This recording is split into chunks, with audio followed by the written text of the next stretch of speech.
Clase virtual número 4. El tema a abordar, la oralidad en el campo del derecho. En el campo jurídico, la oratoria consiste en la utilización de la palabra y la presencia física de las partes como fuente principal de comunicación durante las etapas del proceso. En otras palabras, es dar predominio a la palabra hablada sobre la palabra escrita. Esto nos lleva a tener que tratar respecto de la oratoria jurídica.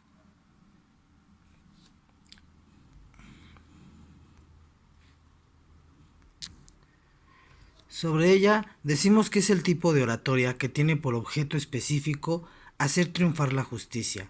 Tiene como fin persuadir a los jueces y exige el decoro a la prudencia y saber acorde con la gravedad de una instancia. Se recomienda usar con prudencia los vocablos, ya que el discurso jurídico pide argumentos lógicos y persuasivos, verdaderos y verosímiles, y exige brevedad. El buen discurso jurídico solo lo será por la unidad de su contenido, la sencillez, el decoro, la cortesía del orador, la palabra parsimoniosa y breve. En este margen de ideas tenemos que la oratoria jurídica tiene dos aspectos relevantes, que se pueden distinguir como el discurso forense y la clase oral, ya que el estilo jurídico definido como el modo de expresión de derecho que conforme a la ley y sus fuentes históricas ejerce el medio y el sentido de equidad a las reglas de la gramática, lo que resulta contradictorio a la verborrea y a la improvisación. Oratoria forense es la que tiene por objeto ilustrar la inteligencia y mover la voluntad de los jueces para decidir si un hecho se ha realizado o no, si una persona es culpable o no, si ha de aplicarse tal o cual regla jurídica o si ésta ha de interpretarse en uno u otro sentido. Esta finalidad especial de la oratoria forense requiere de tres reglas especiales. Primero, las cualidades del orador. Segundo, la materia del discurso. Y tercero, el estilo. Todos ellos llevan consigo grandes valoraciones, las cuales son reflejadas a través del foro. La palabra oratoria deriva del latín orare, que significa hablar, y ha sido usada por el hombre desde los tiempos inmemoriales. Es el arte de hablar con elocuencia. Debemos entender como elocuencia la facultad de persuadir, influir, provocar determinados sentimientos, pasiones y emociones a través de la palabra, transferir el conocimiento, crear belleza y convencer de forma eficaz a otro u otros de algo con el fin de obtener una respuesta o una reacción. Es así que la oratoria es una de las formas más usadas en el proceso de enseñanza y aprendizaje, por lo cual la oratoria usa como herramienta el discurso, que es una forma de lenguaje escrito o hablado y que es un mensaje o un acto verbal y oral a la vez y que se dirige a una audiencia. Todo discurso está formado por una introducción, un desarrollo y un final. Un orador es quien habla en público, pronuncia discursos o imparte conferencias. El buen orador informa, argumenta y sólidamente entretiene o convence valiéndose de un mensaje bien estructurado y pensado para el público, al cual se dirige. Es así que decimos que un buen orador debe de contar con ciertas características, como son la presencia, el conocimiento y la credibilidad que tenga el respeto del tema, dinamismo a la hora de hablar, una comunicación verbal así como una comunicación no verbal que sirven para puntualizar. Asimismo, debe tener ciertas características como es la puntualidad. El orador jurídico debe ser además un buen actor que debe de convencer al auditorio con sus alegatos y argumentaciones, mostrando su conocimiento de las leyes y las jurisprudencias, tener una visión integral y profunda del caso, así como cuidar cada detalle de forma tal que a la hora de exponerlo el oyente pueda cambiar de parecer obteniendo su cooperación voluntaria. Por eso, el orador frente al público debe de estar dotado de ciertas cualidades, como lo son cualidades específicas. En estas pudiéramos incluir el aseo personal, el vestido, la actitud mental positiva, gozar de buena salud psíquica, que van a ser factores que van a influenciar en la forma en la que nos perciben los oyentes. Debe de contar también con cualidades intelectuales, como es una buena memoria, imaginación, sensibilidad, iniciativa. Y por último, hablamos de cualidades morales. En este caso son aquellas que a través de los oyentes nos van a permitir robustecer nuestro argumento, dado que contamos con una fama que es percibida por los mismos, lo que va a acentuar nuestra credibilidad, como lo son la moral, la honradez, la puntualidad, la sinceridad y la congruencia. Por lo que toca al discurso, es la forma en que nos expresamos habitualmente en nuestro día a día, acerca de cómo desde nuestra perspectiva vemos los distintos aspectos de la vida. Pudiéramos considerarla como nuestro discurso inclusive, ya que son nuestras palabras ordenadas de forma coherente y con sentido lógico, la que nos permiten comunicar, informar, convencer y hasta entretener a las distintas personas con las que interactuamos. Al abordar el tema del discurso, desarrollaremos los conceptos de discurso y discurso jurídico propiamente dicho. En este sentido, hay que destacar sus características principales, los tipos, formas y clasificación, su estructura, desarrollo, la naturaleza del discurso jurídico y también la eficacia de los discursos y el ejercicio del poder. Junto con el discurso de derecho, en su sentido teológico, y las relaciones sociales, de esta forma será más fácil entender la importancia del discurso argumentativo ante el defendido o la defendida, en el caso de la materia penal, ante el tribunal y ante el jurado a la hora de hacer correcto ejercicio de la profesión que estamos estudiando. El discurso es el razonamiento extenso dirigido a una persona u otras. Es la exposición oral de alguna extensión hecha generalmente con el fin de persuadir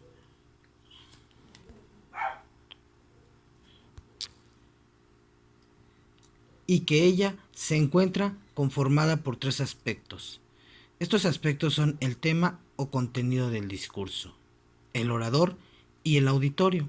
En primer lugar, tenemos el contenido del discurso, el cual debe de ser tejido en el telar de las experiencias. Debe de estar copado con detalles, ilustraciones, personificaciones, dramatismos y ejemplos de algunos casos y otros actos expresados con términos familiares y concisos a los cuales se les pueda dar la comprensión y el entendimiento adecuado, en donde lo que se quiere decir sea entendido por todos. El discurso no tiene que ser una pieza literaria o no tiene que ser una prima de claridad. Al ser escuchado y no leído, el público no tiene tiempo de analizar detenidamente el lenguaje utilizado, la estructura de las frases y además, en el supuesto de no entender la frase, no va a haber la posibilidad de volver sobre. Todo esto lleva a que un discurso deba emplearse en un lenguaje claro y directo, frases sencillas y cortas. Hay que facilitarle al público su comprensión independientemente del tema que se vaya a tratar. Hay que procurar que el discurso resulte atractivo, novedoso, ágil, con gancho y bien fundamentado, interesante, no importando el tema que se esté abordando. Debe primar siempre la idea de la brevedad. La brevedad no implica que el discurso tenga que ser necesariamente corto, sino que debe entenderse más allá de lo estrictamente necesario, es decir, ir al grano y evitar rodeos que tan solo dificultan la comprensión y terminan aburriendo al público. Las características del discurso en este margen podríamos determinar como principales el entretener, el informar, el convencer, persuadir. Por lo que hace a las formas del discurso, podemos identificarlas como una charla, una conferencia, el discurso propiamente dicho o la improvisación. Por lo que toca a los tipos de discurso, podemos distinguirlos como los discursos leídos, estos que presentan sus ventajas, discursos memorizados, los cuales también tendrían su catálogo de ventajas y desventajas, discursos improvisados o discursos esquematizados.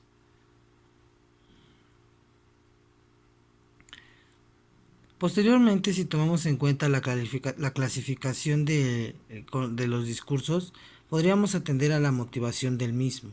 Es decir, es necesario conocer cuál es la razón o la oportunidad por la cual se va a producir dicho discurso.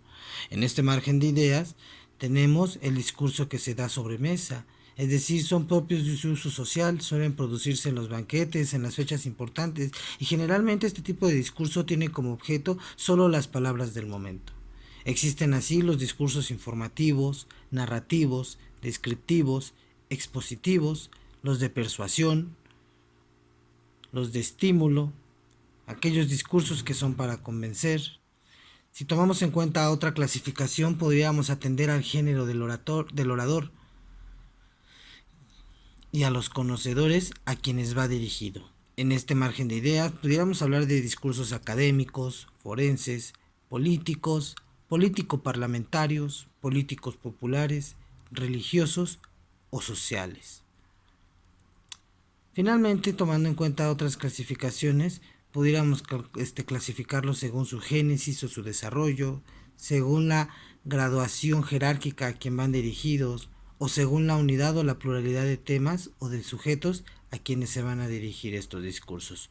Por último, como habíamos mencionado con antelación, la estructura del discurso debe de tener propiamente una introducción. Debe contar con un cuerpo o desarrollo del discurso y finalmente con una conclusión, la cual tiene que ser concisa. Es así que la actividad de esta semana consiste en realizar un cuadro comparativo sobre las dinámicas de la oratoria en el derecho, la cual nos permitirá reconocer las técnicas para emplear la terminología en el mismo círculo, utilizando para su elaboración el material que se encuentra en el área de material de consulta. Toma en cuenta que para que la actividad se considere completa es necesario cumplir con los siguientes requisitos. En primera instancia, con su respectiva carátula. Posteriormente vamos a realizar un cuadro sinóptico sobre la oratoria jurídica, el cual deberá contener los siguientes temas. En primera instancia, se deberá desarrollar el tema de las generalidades de la oratoria. Posteriormente, las cualidades que debe de tener un orador, estableciendo claramente sus características de dichas cualidades, el discurso y por último, las características que deberá de tener el desarrollo del discurso. Posteriormente, partiendo del apoyo de dicho cuadro, vamos a elaborar nosotros un discurso jurídico. Para este, vamos a realizar el planteamiento del discurso, es decir, para quién se crea o para qué se crea y a quién pensamos que se dirige. En este caso plantearemos un asunto hipotético en el cual nosotros tengamos que realizar dicha oratoria. Posteriormente debemos crear el discurso de acuerdo al planteamiento que hayamos realizado con antelación. Este deberá tener como contenido mínimo una página en letra Arial número 12 con un interlineado sencillo. De no contar el discurso con esta característica no se tomará como completo. Asimismo, de tu discurso deberás señalar en negrita por lo menos 15 términos jurídicos y al final de dicho discurso en forma de lista los deberás de colocar con su significado, apoyándote de algún diccionario jurídico. Cabe señalar que para el momento de realizar tu discurso te recomiendo que aproveches el planteamiento de los diccionarios jurídicos o aproveches para evaluar qué tanto conoces tú de la terminología jurídica y cómo la emplearías en un trabajo.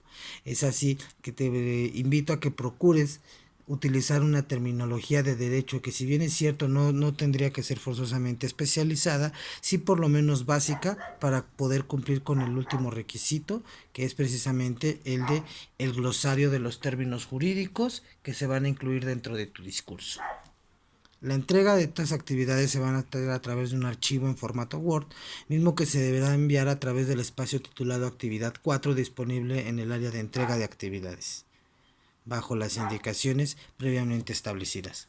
En caso de tener alguna duda con respecto a la actividad o al tema de esta clase, te invito a que fomentes tus dudas a través de la clase, del foro que se apertura para la clase virtual número 4 y mismas que intentaré resolver a la brevedad. Te invito también a que no dejes de lado el avance de tu proyecto integrador y que estés atento a la conferencia que se desarrollará para efecto de esta clase, la cual tendrá lugar de 11 a 12 horas el día 6 de junio.